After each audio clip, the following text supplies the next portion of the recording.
Монголд блокчейн технологид суурилсан санхүүгийн хэрэгслүүд шил даран бий болж крипто арилжаанд оролцдог иргэдийн тоо өдөр их тусам нэмэгцээ. Мөн үнэтэй зэрэгцэн цахим мөргөний биржүүдийн тоо нэмэгдэж үйл ажиллагаа нь тасралтгүй тэлсээр. Гэвч Монгол coin гадаадын биржид бүртгэгдэх олон улсын зах зээлд өрсөлдөх боломж хязгаарлагдмал хിവэр байсаар бирж хоорондын хөрвөлт, coin бүртгэлийн шийдвэр гаргалт, арилжаа хийх аргачлал зэрэг нь хэрэглэгчдийн хувьд ойлгомжгүй төвөгтэй хിവэр байна.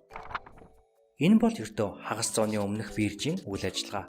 Тухайн үед бүх зүйл гараар бичигдэж, амар хэлэгдэх учиртай тул харилцагч зөвхөн өөрийн биеэр очиж арилжаанд оролцохоос өөр аргагүй байв. Өнөөдөр энэ харилцаа харьцангуй хялбар хурдан болж, арилжаанд хаанаас ч биечлэн оролцсон, зайнаас асуудлаа шийдвэрлэх боломжтой болсон ч дундын зууцлагчдын нөлөө, шимтгэлийн дүн, цаг хугацааны алдагдал одоо хүртэл асуудал хിവэр байсаар.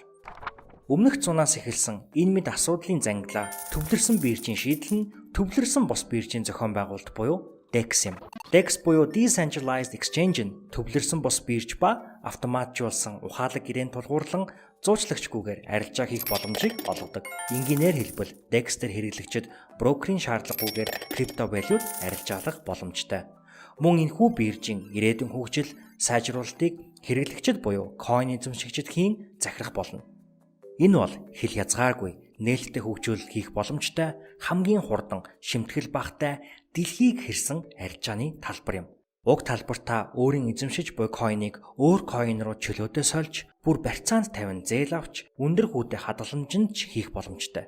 DEX-ийн ухаалаг гэрээнүүд яг тухайн агшны үнэлгээг нь бодон тулгалт хийж, маш хурдан бөгөөд найдвартай арилжаа хийх нөхцөл нь болох учиртай. Мөнгөний шинэ эрэнд тавтай морил.